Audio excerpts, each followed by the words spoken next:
At the end of this episode, you are going to have the first 6 things that you need to focus on to start or restart your business or side hustle.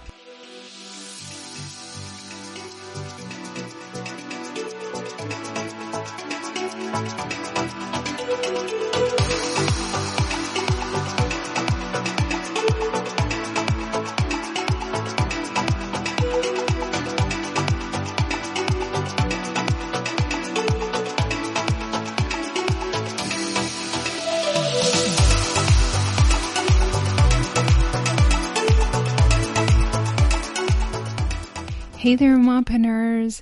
This is Angela Michuli, your host of the Good Enough Mompreneur Podcast. Thank you for joining me today. I'm so glad you're here.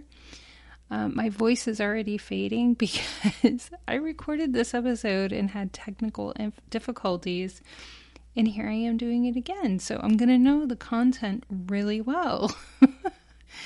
That's just how it goes, but I'm not about perfection, but it really was not good enough to publish as a podcast. You couldn't even hear it.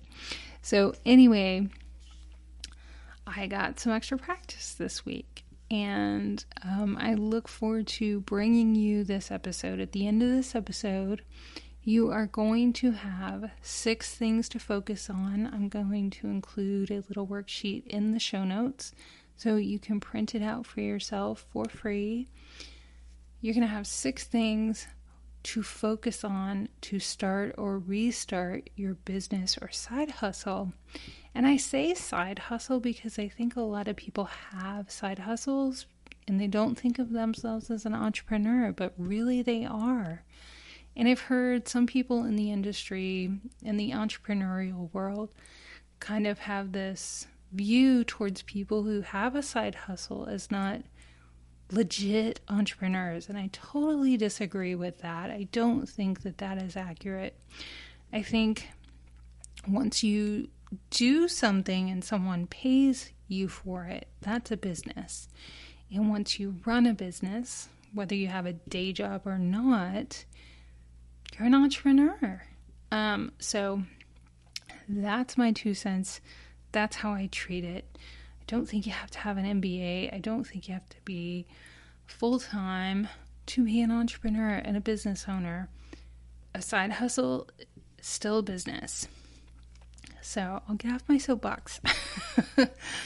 But before I dive in to the first 6 things I think you need to know before you start or restart your business, I just want to give you a little reminder that if this podcast resonates with you or you find it helpful, please, please, please leave a review. I would so appreciate it.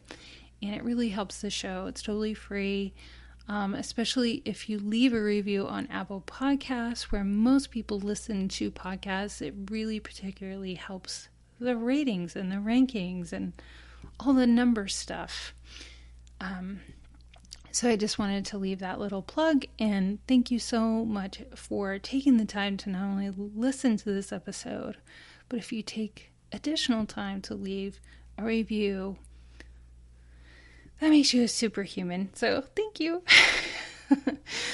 But okay, Mompreneurs, let's dive in here and let's talk about a few things before we get to the list. So I know quiet quitting is a really popular topic right now, and I just think it's an opportunity for me to express my view on the situation and how I think you should think about it as a business owner or a future business owner. I just really don't condone quiet quitting.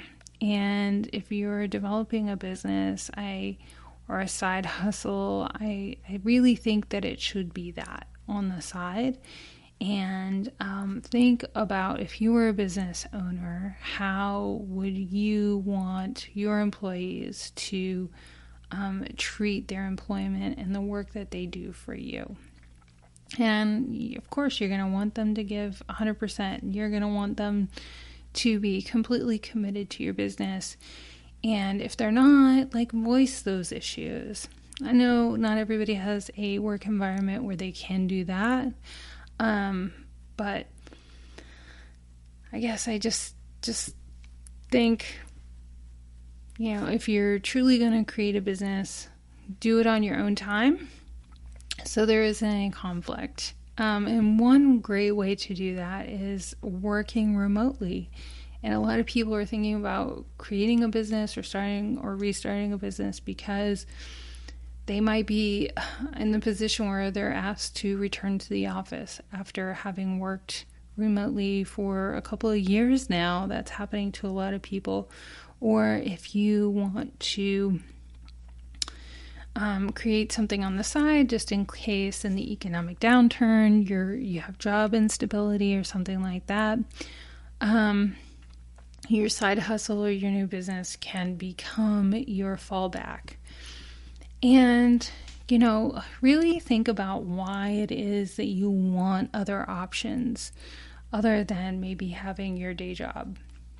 Or if you don't have a job, just really honing in on what are those things that you don't like about your current situation. Because I think at the outset of creating a new business, you want to think about, this is your baby. You can create it how you would like. So really create the beginning with the end in mind. And then part of creating that business with the end in mind is thinking about what your fears are and addressing those head on. I know I've done several episodes on mindset, which I really think are 80% of owning a business, if not more, quite honestly. And if you haven't listened to those, definitely go back to past 3 episodes and interviews with mompreneurs and business leaders, and we definitely talk about a lot of the mindset issues.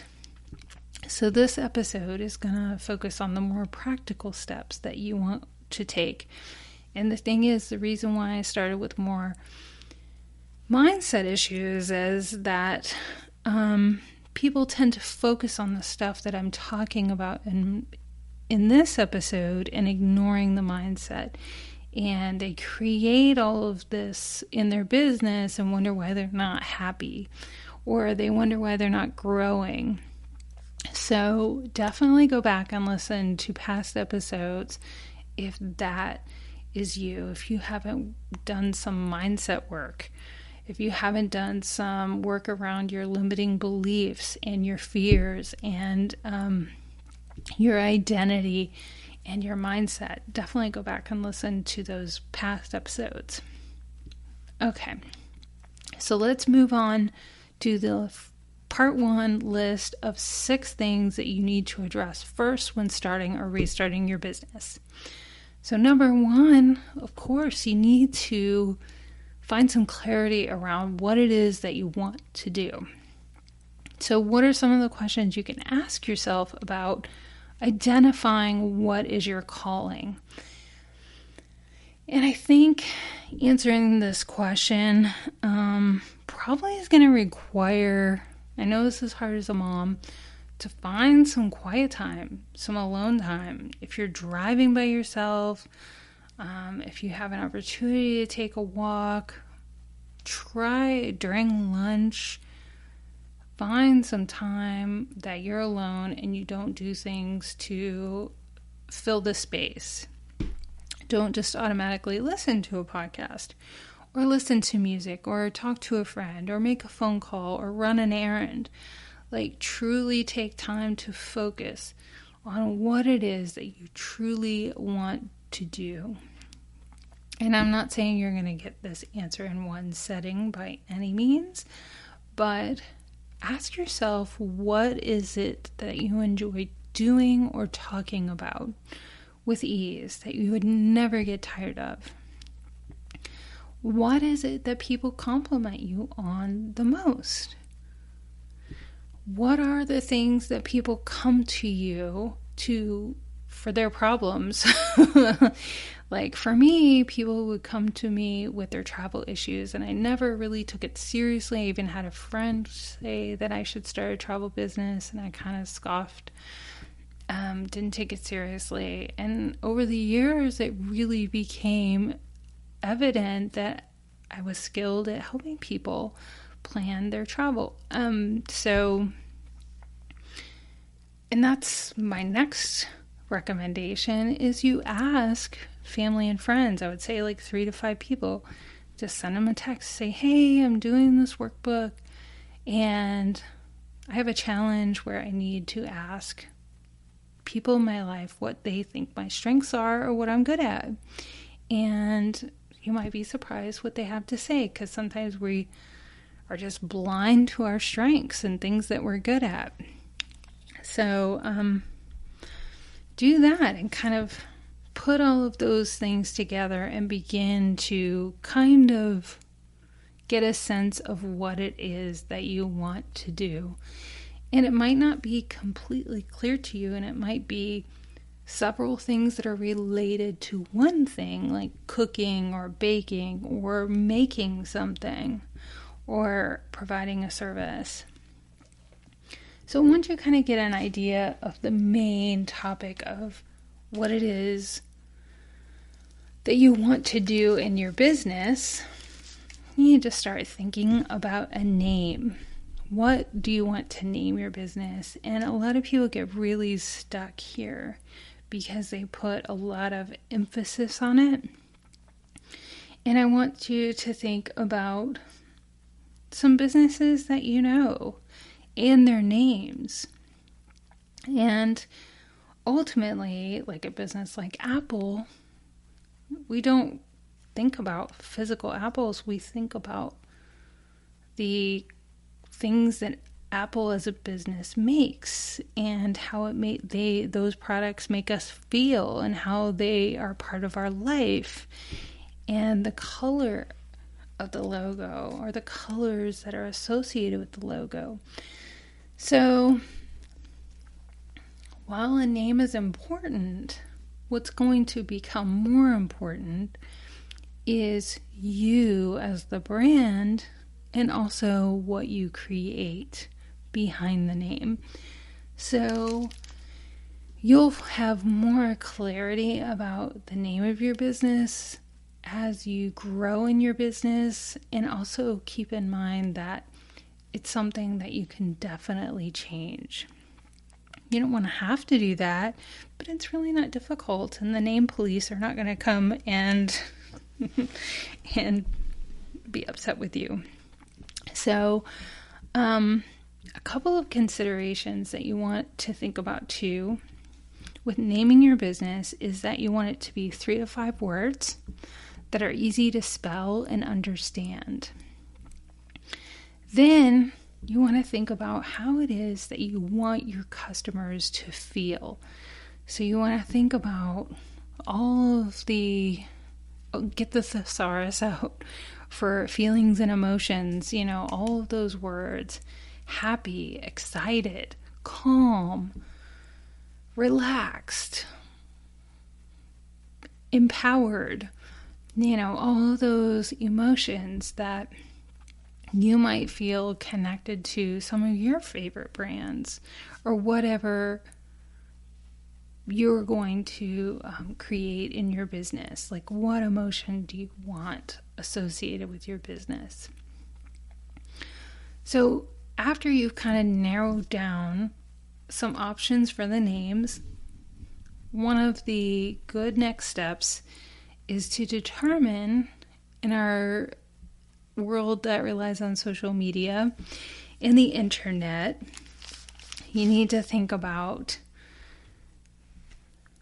the social media accounts, and what what social media accounts may be available associated with your name. And at this point, you might not find good options, so you got to go back to the previous step. But I actually have a really handy link that I will include with the little workbook that I'm going to put in the show notes that will, on one website, help you see all of those social media platforms at once. So you don't have to go to YouTube and Instagram and Facebook. And also think, when you find out what social media accounts are available, you're not going to want to do every social media account, right? Like, who has time for 30 social media accounts? Nobody. Nobody wants that many. But maybe just at least look at a few important ones. So if somebody comes along later, not only does it need to be available now, but the ones you don't want to do, think about what that means. If you don't open an account under your company's name in a social media platform you don't want to use, would that impact you in some way if somebody came along later and created an account with that name? Just want to throw that out there. So along with social media, you want to know what domains are available for websites. Not all businesses need a website. And in episode 2 of the 2 parts, I'm going to talk about some options for that. But at least have a sense of what social media or website domains are available. And it is best for Google rankings if it is a .com website. So after you've looked at the social media and the website domains, you want to do some research around trademarks. Do you live in a state that has trademarks registration in your state? I know Florida does. So you want to make sure that you do your research in your state. I don't have an exhaustive list for all of the states that have trademark registration, but I will include a link for the USPTO. And you can actually do what's called like a word search that will tell you if another organization or an individual has a trademark for a business. And you want to look for a couple of things. You want to look for that trademark being live or dead. So if it's dead, it's no longer active, it's been abandoned. And if it is live, you want to look at what type of business did they register that name with. Like what service or product are they providing connected with that name? Is it similar to the business that you're creating? So that's, in a very simplistic nutshell, a couple of the things that you need to look for when choosing a name. Okay, so you've kind of get a sense of what business you want to start. You've chosen some names. I don't think that anybody has a definite one in mind. There's usually a few, and they kind of flush it out over time. And then you're going to research the social media and trademarks and website domains, and then you're going to move on to your logo. So that's number 4 on my list. When choosing a logo, it's really important to go back to how you created your business name and thinking about how you want your customers to feel. And what plays into that is actual color psychology, and that colors evoke emotions. And I have a link that is included with the worksheet that will take you to an article to help you understand a little bit more about how certain colors make us feel. And it's really cool in that it gives you an example for brands that are associated with certain colors. For instance, like Coca-Cola is red, or Barbie is pink, Taco Bell is purple. So you can kind of start to get a feel of how your name in a logo with a certain color can kind of begin to resonate a certain energy. So if this is getting you stuck, an exercise that you can do is creating a mood board on Pinterest that you just begin to collect a lot of pictures that you like and saving them to a board, and then after a while taking a look back and really getting a sense of the colors that are predominant in that board and some of the emotions, and really using that to help you create the logo. So I'm also going to include a couple of links in the worksheet that are connected to Canva and 99 Designs. Those are two options. There are many branding and logo creation options, but those are two that are really helpful to help you get started. Let's see. Number 5 on my list is, what type of business do you want to start? So, do you want to create extra content around what you're already creating? Are you on Instagram? Are you on Facebook and you're getting a lot of attention about content that you're providing, pictures you're taking, videos you're taking, comments in a chat? Is there content that you want to create around something that you're already doing? Maybe through a subscription, maybe a membership or something like that. But extra content around something that you're already doing is a really easy and great way to get a head start in your business. So maybe you're not already creating something, but you need to think about what you would like to create. If you're going to create jewelry or invitations or candles or food, if you're a talented baker, what is it that you want to create? So you can also create, as part of your business, digital products like an ebook, a course, or start a podcast like this one. You can also offer a service. Such a broad variety of services that you can provide. You can also create events. And then, kind of related to number 1, is you can monetize something that you're already doing. Let's say you created a podcast, but you want to monetize it in a way where you create a course, because that is coming from me. And, a lot of people ask me how I do what I do and how I started my businesses, and I've done some coaching, so courses and ebooks are definitely in the future for that.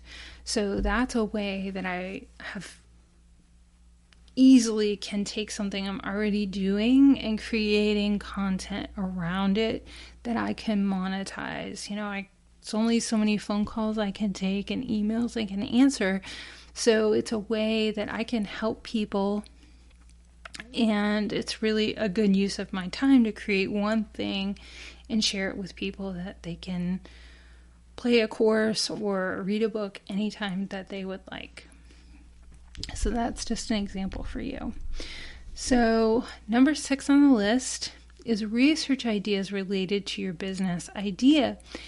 And I recommend you do this not only to kind of find clarity in your original business idea, but I truly recommend that you don't put all of your eggs in one basket. If you're creating a service business or a business where you're like maybe preparing food or something that's very time intensive, if you have children that are young, or you might have a sick spouse, or you might be sick or have a sick pet, you really want to create a business that will give you that flexibility and give you multiple sources of revenue if you need to change your focus or your direction temporarily or long term.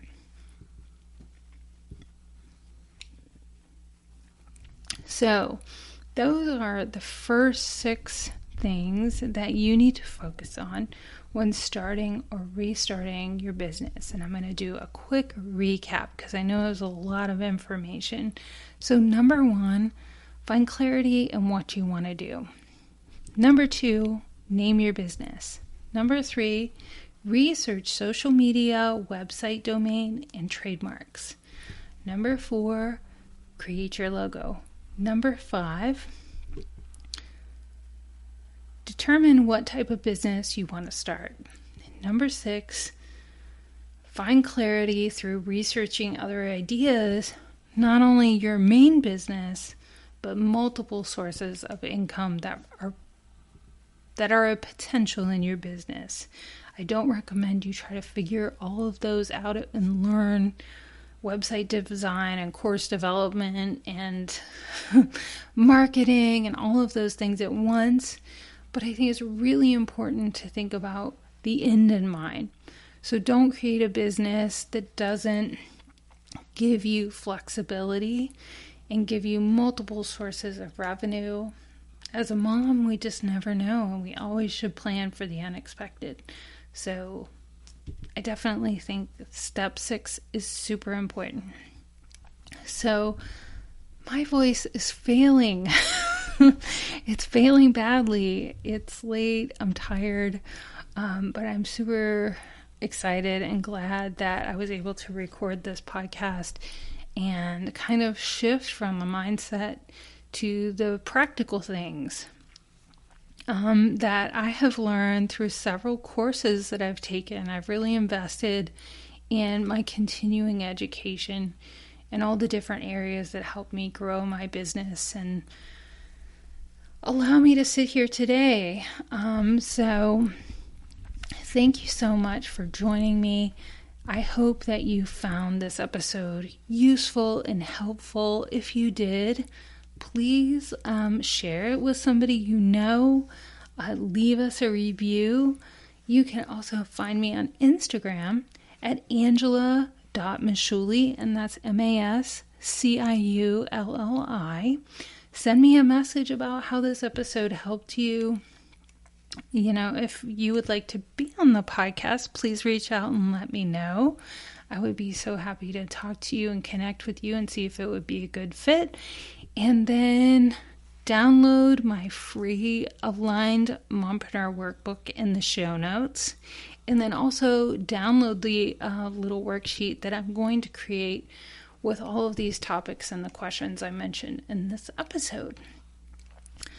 So thank you so much for listening, staying with me through this episode.